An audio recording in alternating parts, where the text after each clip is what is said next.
The late afternoon sun cast long shadows across the country road as Chloe Bennett trudged home from school. At 9 years old, she carried herself with the quiet confidence of someone who had already weathered more storms than most children her age. Her worn backpack hung heavily from her small shoulders, filled with books, and curiously, a small set of tools wrapped in an old cloth, a gift from her Uncle Matthew. Chloe hummed softly to herself, kicking at loose pebbles along the roadside when the gleaming black Mustang GT caught her attention. It hadn't been there that morning, its sleek form now looking oddly vulnerable with the hood propped open, and a man in an expensive suit pacing beside it, phone pressed to his ear. "I don't care what meeting I'm missing," the man said, his voice sharp with frustration. "I'm stuck on County Road 16 with a car that won't start, and apparently no mechanic can make it out here for hours." Chloe slowed her pace, studying the scene with interest. The man looked out of place against the backdrop of rural New York. His tailored suit probably cost more than Uncle Matthew made in a month at the garage. His dark hair was neatly styled, and even from a distance, Chloe could see the glint of an expensive watch on his wrist as he gestured in frustration. "Fine, I'll figure it out myself," he said, before ending the call and shoving the phone into his pocket. He turned toward the engine, staring at it as if willpower alone might fix whatever was wrong. Something about his helplessness stirred Chloe's natural desire to assist. Uncle Matthew always said that knowledge wasn't worth much if you didn't share it when people needed help. "Excuse me, sir," Chloe called out, approaching the car with measured steps. "Is your car having trouble?" Liam Carter turned, surprise evident on his face as he registered the small figure addressing him. At 35, he'd built an empire in New York's cutthroat real estate market. People cowered before his business acumen, competitors feared his name. But here he was, defeated by an automobile and being approached by a child. "Just a small issue," Liam replied with a tight smile. "Nothing to worry about. Shouldn't you be getting home?" Chloe shrugged, moving closer to peek at the engine. "I know a thing or two about cars. My uncle's a mechanic, and he teaches me stuff." Liam couldn't help but laugh. "That's very sweet, but this is a high-performance vehicle. It needs a professional." "Maybe," Chloe conceded, setting her backpack down. "But professionals are just people who know what to look for." Without waiting for permission, she leaned over the edge of the car, careful not to touch her clean school clothes against the dirty engine parts. Liam watched with amusement that quickly turned to astonishment as the little girl's eyes narrowed in concentration, scanning the engine with surprising expertise. "When did it start having problems?" she asked, all business now. "About 20 minutes ago, the engine began to overheat, and then it just died."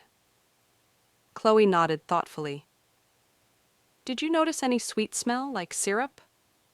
Liam blinked. "Yes, actually.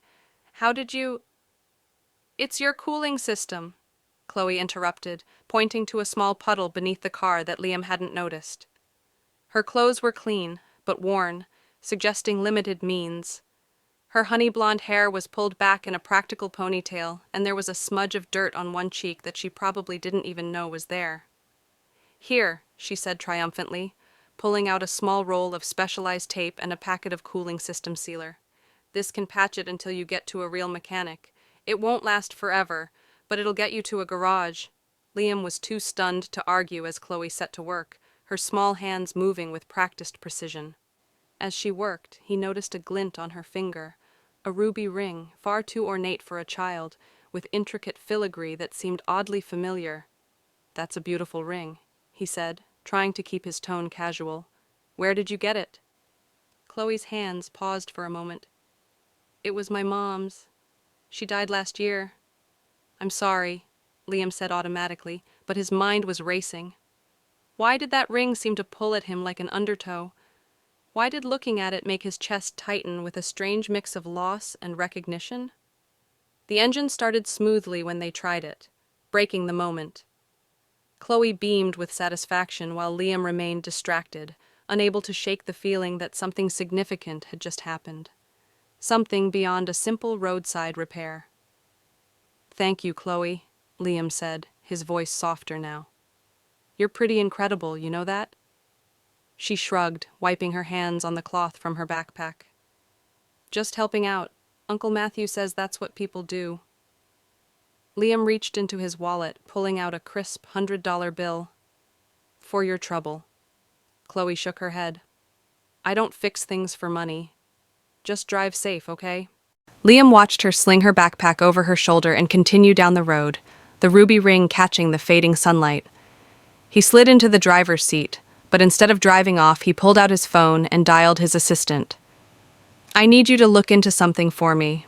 A woman named Sarah Bennett used to work at Sunshine Children's Home in Queens, and find out anything you can about a girl named Chloe Bennett, about 9 years old, living in rural New York. As Chloe disappeared around the bend, Liam's gaze lingered on the spot where she'd stood.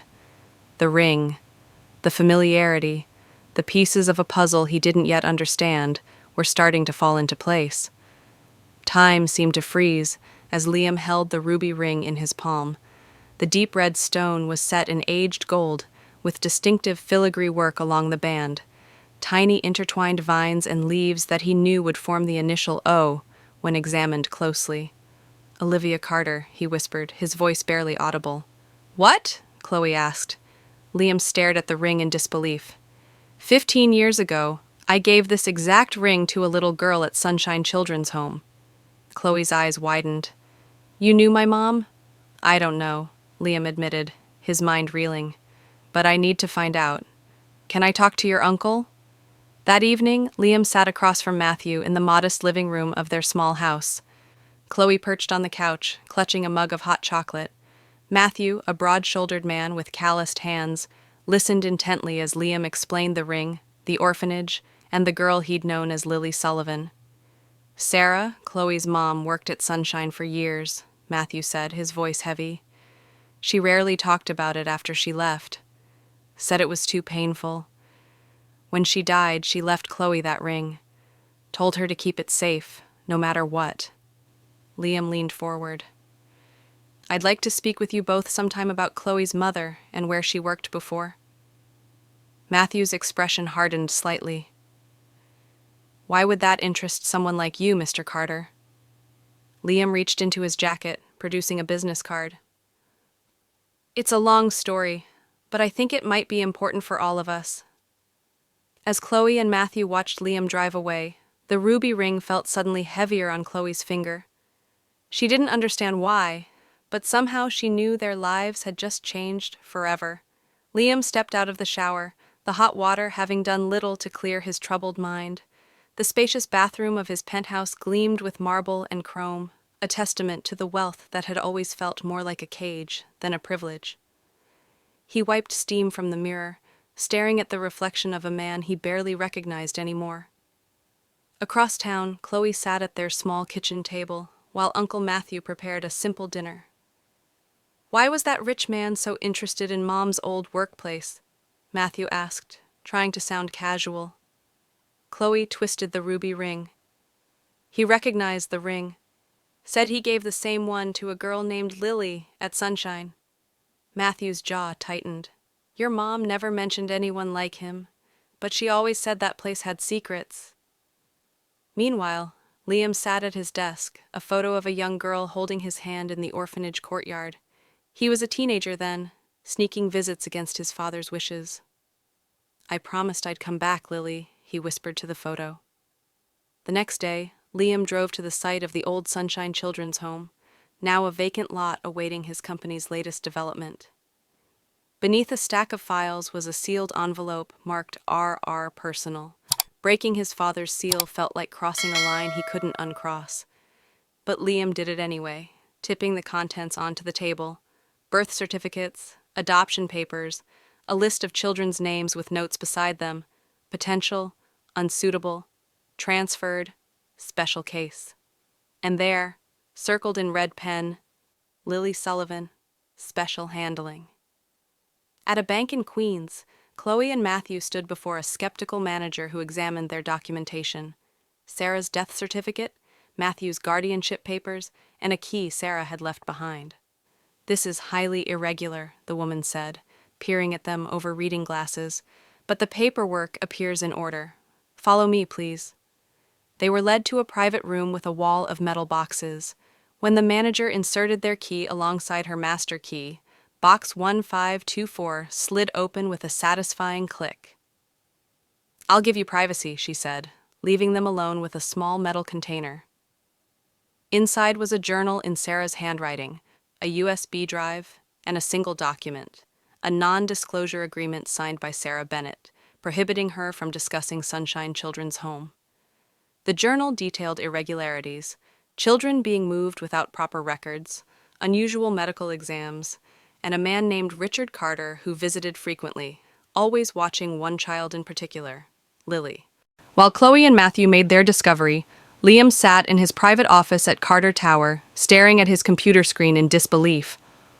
His investigators had sent their first findings: employee records from Sunshine showing Sarah Bennett had resigned the same day the orphanage closed. Her resignation letter cited ethical concerns, but a note in her file labeled her uncooperative and potential liability. More disturbing was what his investigators hadn't found: any record of a Lily Sullivan after the orphanage shut down.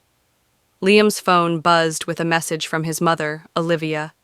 "Meet me at St. Patrick's, noon. Come alone." The morning light streamed through the stained glass windows of St. Patrick's Cathedral as Liam waited in a quiet corner, away from tourists and worshippers. Olivia Carter entered, wearing large sunglasses and a modest hat, looking nothing like the socialite whose photo graced charity galas. At 58, she carried the weight of secrets in her posture. "You've been digging into Sunshine," she said without preamble. "You need to stop." "Why?" Liam pressed. "What was Father doing there?" Olivia hesitated, then spoke in a low voice. "Your father built his empire by any means necessary. Sunshine was a way to secure loyalty, to control people, but it went further than that. He was obsessed with legacy, with ensuring the Carter name would endure." Liam's stomach churned. "What does that have to do with Lily Sullivan?" Olivia's eyes filled with tears. "Lily was your sister, one of twins. The other, Elizabeth, Richard said she died. But after what you've told me about Lily..." Liam felt physically ill. "You're telling me there might be another girl out there, another child he hid away?" "I don't know," Olivia admitted, "but I know Richard has a private vault. If there's proof, it's there." That evening, Liam, Chloe, and Matthew met at a safe house in Jersey. Matthew had insisted on a secure location, his military instincts kicking in. Liam laid out the files from his father's vault, records of children being categorized like inventory, schedules for psychological conditioning, and a folder marked Carter Succession, detailing plans for Chloe's future, education, medical procedures, even her potential role in the company should Liam become a liability. And beneath it all, a final folder labeled Elizabeth, containing only a death certificate and a single reference to preserved tissue samples.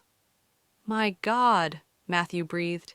"He paid to have Sarah's brother killed." Chloe, who had been quiet, suddenly spoke. "There's a name here that keeps repeating. Who is Victoria Huntington?" Liam's blood ran cold. "My fiancée. And according to this, she's been reporting on my activities to my father for years." As dawn broke, Liam, Chloe, and Matthew formed a plan with Victoria, who had sent Liam a text. "Found something in Richard's private email. Meeting you was no accident. He engineered your car breakdown near Chloe's school route. He's been watching her for years. Be careful." "V, you think she's switching sides?"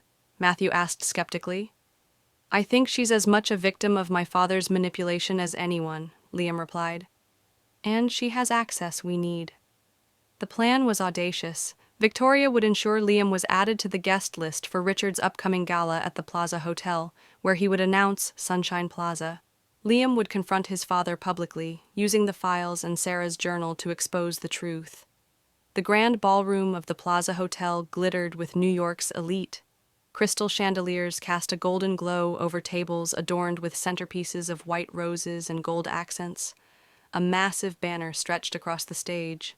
Sunshine Plaza, brightening New York. Richard Carter took the stage, his presence commanding. "Tonight, we celebrate a new chapter for Carter development," he began, his voice smooth and confident. Liam stood at the back, his heart pounding. Victoria pressed a small USB drive into his palm. "I downloaded his private emails, communications with doctors about genetic testing, surveillance reports on Chloe. It's all here." Liam nodded, then stepped forward, interrupting his father's speech. "Ladies and gentlemen, I have an announcement of my own." He held up the USB drive. "These files show how Richard Carter separated twin daughters at birth, declaring one dead while secretly monitoring the other." Gasps echoed through the ballroom. Reporters began frantically taking notes. At the back of the room, a commotion erupted as Olivia Carter entered, Chloe at her side, both wearing identical ruby rings. "I'd like to introduce Chloe Bennett," Liam announced.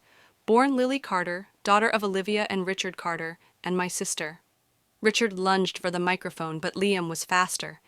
"You manipulated children's lives, including my sister's." "Sisters, actually. Twins. You've been experimenting with genetic research, separating families." As agents led Richard away, reporters surged forward, shouting questions. The ballroom descended into chaos, camera crews pushing to capture every moment of the Carter Empire's spectacular collapse. 1 year later, the sprawling grounds of what was once planned as Sunshine Plaza now bustled with activity, but not the kind Richard Carter had envisioned. Where luxury condominiums and high-end retail spaces would have stood, a vibrant community center thrived. Today marked the official opening of the Sunshine Memorial Foundation, a nonprofit dedicated to supporting orphaned children and fostering community healing. Liam, no longer the heir to a tainted empire, stood beside Chloe, Matthew, and Victoria. Victoria, now a focused advocate, had been crucial in the ongoing cases against Richard and his associates. Matthew, as director of the technical training program, worked with teenagers aging out of foster care, teaching them automotive skills and more: dignity, self-reliance, and trust. Chloe, now 10, stood at the edge of the community center's garden, the ruby ring glinting on her finger. "This place," she said to Liam, "is like what Mom would have wanted, something good that came from something bad." Liam nodded, his throat tight. "You're right. And you know what? I think that ring belongs here, in the memorial, so people remember the story." Chloe considered this, then slowly removed the ring. "I think that's perfect." Together, they walked to the small display case in the center of the garden, where photos and mementos told the story of Sunshine Children's home and the lives touched by it. Chloe placed the ruby ring among them. From the ashes of manipulation and control had risen something authentic, a family forged through choice rather than obligation, and a legacy built on healing rather than power. Liam looked around at these people who had become his true family, feeling a contentment that all of Richard's wealth had never provided. Chloe caught his eye and smiled, her face reflecting the peace they'd all found. The ruby ring was where it belonged, in the past. Their future was theirs to shape.